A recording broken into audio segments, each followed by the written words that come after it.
বাড়ি এসছো, তোমার মা কি কি বানিয়েছে তোমার জন্য? আমার মা অনেক কিছু বানিয়েছে। অনেকদিন পর বাপের বাড়ি এসেছি, আর বাপের বাড়ি এলে মা মেয়ে বাপের বাড়ি এলে মা কত কিছু বানাবে সে সবাই জানে। এই যে প্রথমে এক হাঁড়ি আমার মা ভাত বানিয়েছে, এই যে। আর এটা কি দেখেছেন কি সুন্দর মাছের ঝোল। আর একদম এটা কি বলুন তো, পুকুরের মাছ। পুকুরের মাছ ধরে নিয়ে এসেছিল সকালে, সেই পুকুরের মাছ দিয়ে পাতলা ঝোল।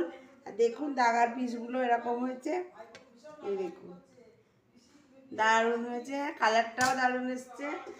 আর এই দেখুন পোস্ত করেছে, দারুণ একটা আলু পোস্ত বানিয়েছে, আলু পোস্ত দেখতেই পাচ্ছেন।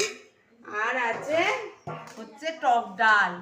টক ডালটা পাতলা ডাল খেতে সবাই ভালোবাসে, সেই জন্য পাতলা টক ডাল করেছে, দেখেছেন বন্ধুরা। আর তার সাথে আছে